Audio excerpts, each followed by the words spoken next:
Bismillahirrahmanirrahim. Assalamualaikum warahmatullahi wabarakatuh. Selamat pagi Ananda soleh-soleha. Apa kabar? Semoga semuanya dalam keadaan sehat walafiat. Hari ini hari Jumat tanggal 4 Juni 2021. Alhamdulillah kita bisa bertemu kembali meskipun dalam keadaan jarak jauh. Semoga semangatnya tetap bertahan. Kita masih belajar tema 8, subtema 3, pembelajaran ke-5 dan pembelajaran ke-6. Oke, baik Anandaku semua. Sebelum memulai pembelajaran hari ini, Ibu ingatkan kepada kalian semua untuk melaksanakan terlebih dahulu sholat duha, berjemur, dan berolahraga. Jika sudah siap, silahkan kalian duduk dengan nyaman, dengan rileks, dan siapkan buku modul, buku Kemdikbud, alat tulis, dan buku tulisnya. Jika sudah, mari kita ucapkan basmalah bersama-sama. Bismillahirrohmanirrohim. Nah, Anandaku, karena hari ini tidak akan ada kegiatan literasi sebelum belajar, sebaiknya Ananda simak terlebih dahulu penjelasan Ibu berikut ini. Nah, sebelumnya kalian kan sudah belajar tentang rambu-rambu dari pembelajaran 1 sampai pembelajaran kemarin ya. Nah, sekarang di pembelajaran hari ini Ibu akan merangkum semuanya pada pembelajaran di subtema 3 tentang rambu. Nah, rambu itu terbagi menjadi 4 ya. Ada rambu peringatan yang pertama yaitu dipasang untuk memberi peringatan kemungkinan adanya potensi bahaya atau tempat rawan berbahaya di depan pengguna jalan. Nah, ini biasanya contohnya seperti ini ya. Biasanya mereka itu berwarna kuning latarnya itu. Lalu yang kedua itu ada rambu larangan. Nah, rambu larangan ini biasanya dipasang untuk menunjukkan perbuatan yang dilarang dilakukan oleh pemakai jalan. Nah, ini contoh-contohnya. Biasanya dia itu berwarna putih dasarnya tapi ada warna merahnya. Karena itu dilarang ya. Lalu yang ketiga, itu ada rambu perintah. Nah, rambu perintah ini dipasang untuk menyatakan perintah yang mewajibkan pengguna jalan melakukannya. Kalau larangan itu pengguna jalan tidak boleh, kalau perintah itu harus melakukannya. Nah, seperti ini ya. Ini latarnya itu warnanya pasti warna biru. Nah, yang terakhir itu ada rambu petunjuk. Nah, rambu petunjuk ini terbagi menjadi 2. Mengapa? Nah, di sini berupa petunjuk jurusan dan rambu penegasan jurusan yang mengatakan petunjuk arah untuk mencapai tujuan. Nah, dibagi menjadi 2 ya, yaitu petunjuk arah, contohnya seperti ini. Nah, biasanya kalian bisa melihatnya ada yang di atas jalan ya. Jadi ngasih tahu nih kalau kita mau kemana-kemana itu seperti ini. Pasti warnanya warna hijau. Terus yang kedua itu ada petunjuk tempat. Nah, petunjuk tempat ini contohnya seperti ini. Ada petunjuk rumah ibadah, pelayanan kesehatan, SPBU, tempat makan, bandar udara ya, seperti itu. Nah, dari keempat rambu itu Ananda pasti sudah bisa membedakan mana itu rambu peringatan, larangan, perintah, dan petunjuk. Nah, silahkan Ananda buka modul aktivitas 4 halaman 79. Sudah ya? Nah, di sini ada beberapa rambu yang belum kita mengetahui artinya. Coba nomor 1 itu gambarnya itu tentang apa? Rambu apa ya? Itu merupakan rambu museum. Yang kedua itu adalah apotek. Nah, kalau sekarang apotek itu gambarnya bukan seperti itu ya, tapi gambar yang ada gelas dan ada ularnya. Ya, kalau ini zaman dahulu sepertinya. Lalu yang nomor 3 itu adalah pantai. Nomor 4 pusat perbelanjaan. Yang nomor 5 hotel ya. Yang nomor 6 halte bus. Nah, silahkan Ananda tulis isinya agar nanti kalian bisa mengingat kembali atau melihat kembali catatan-catatannya. Nah, karena tadi sudah dijelaskan ya, ada petunjuk rambu petunjuk itu dibagi 2, yaitu ada petunjuk arah dan petunjuk tempat. Nah, sekarang sekarang kalian buka buku Kemdikbudnya halaman 143. Nah, di buku Kemdikbud halaman 143 ini, kalian diajak untuk membuat rambu petunjuk arah sesuai dengan ini ya, kalimat yang ada di nomor 1. Misalkan Ibu beri contoh dulu. Kita baca dulu soalnya. Nomor 1. Untuk menuju taman bermain harus belok kiri. Untuk menuju Masjid Agung harus belok kanan. Untuk menuju Sekolah Nusantara harus lurus mengikuti arah jalan. Baik, kalau gitu kita baca lagi petunjuk yang pertama. Untuk menuju taman bermain harus belok kiri. Belok kiri ini ada panahnya. Nah, panah lurus ini berarti menanjakan lurus. Yang ke sebelah kanan ini adalah ke kanan dan ke kiri ini adalah sebelah kiri. Karena taman bermain harus belok kiri, berarti kita mengisinya di sini ya, karena panahnya ke kiri. Nah, ini adalah untuk taman bermain. Lalu menuju Masjid Agung belok kanan, berarti yang ini ya panahnya, berarti ini diisi Masjid Agung. Dan yang terakhir harus lurus mengikuti arah jalan, yang ini berarti dia itu adalah Sekolah Nusantara. Nah, selanjutnya untuk tugas yang pertama itu adalah kalian membuat rambu petunjuk arah sesuai dengan kalimat yang ada di nomor 2. Jadi tugas pertama kalian itu adalah buku Kemdikbud halaman 143 nomor 2. Nah, ini karena ini di buku Kemdikbud, maka kalian harus menulisnya di buku tulis. Nah, jika sudah selesai, kalian fotokan dan dikirimkan melalui aplikasi Edmodo paling lambat pukul 8 malam. Jangan lupa ditulis di buku tulisnya itu memakai soalnya dan memakai seperti ini ya. Karena ini adalah kalian belajar untuk membuat rambu petunjuk arah. Nah, tahu nggak sih kalian, sebetulnya bukan hanya 4 rambu saja yang tadi sudah Ibu jelaskan ya, sudah Ibu ingatkan. Tapi di rambu lalu lintas juga ada yang namanya lampu lalu lintas. Maksudnya bukan rambu lalu lintas ya, ini lampu lalu lintas. Nah, gambarnya seperti ini. Kalian suka melihatnya? Pasti ya. Nah, lampu lalu lintas ini biasanya berada di persimpangan jalan dan memiliki 3 warna. Warnanya itu merah, kuning, dan hijau. Nah, warna ini memiliki arti. Yang pertama, ketika lampu merah menyala, maka artinya kendaraan harus berhenti. Lalu, ketika lampu kuning menyala, artinya kendaraan harus bersiap-siap untuk melaju. Atau sebaliknya, ketika dari merah ada kuning, dari hijau atau kuning, berarti dia harus bersiap-siap untuk berhenti.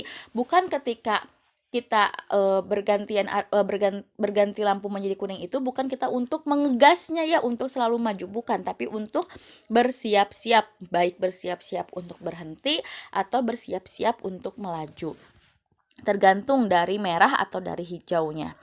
Lalu yang ketiga itu ada lampu hijau. Ketika lampu hijau menyala, maka artinya kendaraan boleh melaju. Jadi yang boleh melaju itu adalah ketika lampu hijau menyala. Nah, selain lampu lalu lintas, ada juga yang ini adalah zebra cross. Nah, zebra cross ini digunakan untuk apa? Untuk menyeberang jalan. Saat lampu merah kita dapat menyeberang dengan tetap melihat kanan kiri. Jadi, nah ini ya zebra cross ya. Ketika kita mau menyeberang, sebaiknya kita menyeberangnya di zebra cross, tapi jangan lupa untuk melihat dulu kanan dan kiri kita apakah ada kendaraan atau tidak. Nah, Ibu gimana kalau misalkan tidak ada zebra cross? Sebaiknya kalian mencari zebra cross untuk menyeberang. Kenapa? Karena ketika kalian menyeberang di zebra cross, kalian pasti akan dilindungi oleh undang-undang. Misal, kalau misalkan terjadi sesuatu hal yang tidak diinginkan, kalau misalkan terjadinya kita ketika menyeberang itu di zebra cross, maka kita tidak akan disalahkan karena kita yang dilindungi oleh undang-undang. Nah, apa sih manfaatnya dari semua rambu-rambu yang ada di lalu lintas? Manfaat di rambu lalu lintas itu yang pertama yaitu mengatur lalu lintas kita. Jadi kalau misalkan adanya rambu lalu lintas tidak akan terjadi kecelakaan, akan minim terjadi kecelakaannya. Lalu yang kedua, membantu perjalanan menjadi aman dan lancar ya. Jadi kalau misalkan kita mengikuti arahan dari rambu lalu lintas, maka perjalanan kita akan menjadi aman dan lancar. Nah, Anandaku, tahu nggak sih bahwa rambu yang paling banyak itu adalah rambu petunjuk ya, baik petunjuk arah atau petunjuk tempat. Nah, ketika kita menemui rambu-rambu, kalian juga dapat menuliskannya pada data, baik data tabel ataupun data diagram. Nah, silahkan sekarang Ananda buka halaman 75 di modulnya. Halaman 75 aktivitas 3. Sudah? Kalau sudah, di sana ada diagram yang seperti garis ya. Nah, kalau kemarin-kemarin kalian sudah belajar tentang diagram batang, nah ini ada yang namanya diagram garis. Nah, sama saja cara membacanya, tapi ini kalau kemarin mah kan kalian ada balok gitu ya, ada persegi panjang gitu karena dia namanya diagram batang. Kalau garis dia seperti ini saja, jadi kayak ada garisnya gitu ya. Nah, cara membacanya coba lihat ini menyanyi. Jumlah siswanya ini kan dia seperti ini ya. Berarti dia menyanyi itu 4. Menggambar 8. Berolahraga ini berapa? 7. Bermain drama 5. Nah, di sini kalian untuk tugas yang kedua itu adalah membaca diagram garis ini dan menuliskan atau menjawab pertanyaan dari 5 pertanyaan yang ada di aktivitas 3 halaman 75. Di sini ketika kalian ditanyakan berapa jumlah, maka kalian tinggal jumlahkan saja apa yang diminta dari pertanyaan tersebut. Tapi jika kalian ditanyakan tentang selisih, maka cari data yang diminta selisihnya apa, maka angka yang besar dikurangi angka yang kecil atau jumlah yang besar dikurangi jumlah yang kecil. Itu untuk mencari selisih. Jadi tugas yang kedua yaitu aktivitas 3 halaman 75 nomor 1 sampai nomor 5. Silahkan Ananda kerjakan melihat dari diagram garis yang ada di modul tersebut. Jika sudah, kalian silahkan fotokan dan kirimkan melalui aplikasi Edmodo paling lambat pukul 8 malam. Nah, dari data yang ada di aktivitas 3 halaman 75 ini kan di sini ada hobi siswa kelas 3 ya. Ada hobinya yang menyanyi, menggambar, berolahraga, bermain drama. Nah, hobi ini tidak semuanya sama karena setiap orang ini mempunyai hobi yang berbeda-beda. Nah, hobi yang berbeda ini merupakan keragaman yang ada di lingkungan kita. Nah, karena Indonesia ini sudah biasa dengan keragaman, karena dia itu memiliki semboyan Bhinneka Tunggal Ika. Nah, mereka juga mempunyai keragaman dalam bentuk suku ya. Ada suku Sunda, suku Jawa, Bali, terus Papua, Dayak ya. Nah, mereka setiap sukunya pasti mempunyai pakaian adat tersendiri. Bisa pakaian adat, bisa rumah adat ya. Karena tetap kita itu adalah beragam. Karena suku yang ada dari Sabang sampai Merauke itu sangat banyak. Nah, di sini di halaman 77 modul silahkan dibuka oleh Ananda. Di aktivitas 1 ini Ananda diajak untuk menuliskan nama suku berdasarkan pakaian yang dipakainya. Coba nomor 1 ini kira-kira suku apa ya? Oke, betul ya. Nomor 1 ini adalah suku Bali. Nomor 2 itu adalah suku apa? Suku Rote ya. Suku Rote ini adanya di Nusa Tenggara Timur. Oke, baik. Lalu nomor 3, nama sukunya Papua. Nomor 4, nama sukunya Minangkabau. Yang kelima itu suku Sunda ya. Dan yang terakhir nomor 6 itu adalah suku Jawa. Oke. Dengan adanya perbedaan pakaian, kita tetap menerapkan semboyan Bhinneka Tunggal Ika. Apa artinya? Artinya itu adalah berbeda-beda tetapi tetap satu. Meskipun kita berbeda-beda, tapi kita tetap satu jua. Nah, sekarang coba lihat Ananda halaman 76 aktivitas 4 yang atas. Di sini ada petunjuk untuk memberikan tanda centang pada gambar yang menunjukkan kegiatan yang mencerminkan rasa Bhinneka Tunggal Ika. Berarti menunjukkan rasa bersatu meskipun berbeda keragamannya. Nah, ini adalah tugas ketiga Ananda. Jadi, silahkan Ananda kerjakan secara mandiri. Nanti ketika Ananda selesai, nah tugas ini juga silahkan Anda fotokan dan dikirimkan melalui aplikasi Edmodo. Kita lihat satu-satu ya. Nomor 1 ini ada anak yang sedang bertengkar ya. Ini mencerminkan Bhinneka Tunggal Ika apa tidak. Yang kedua ini tetangga yang berbeda suku karena kelihatan dari rambutnya ya. Ini ada yang ikal dan ada yang lurus, berarti berbeda. Nah, ini tetangganya ini memberikan makanan kepada tetangga lain. Ini menunjukkan Bhinneka Tunggal Ika apa tidak. Lalu nomor 3 juga bersatu untuk menari. Ini juga pasti berbeda-beda. Nomor 4 itu bekerja sama membersihkan lingkungan. Nomor 5 ini menolong orang yang sedang terjatuh. Dan nomor 6 ini adalah bersilaturahmi antar tetangga. Nah, ini dari 6 gambar ini silahkan Ananda centang mana yang mencerminkan rasa Bhinneka Tunggal Ika ya. Jadi hari ini tugasnya ada 3 ya, sudah Ibu jelaskan tadi. Silahkan Ananda kerjakan secara mandiri. Nanti jika sudah, silahkan Ananda fotokan dan kirimkan melalui aplikasi Edmodo.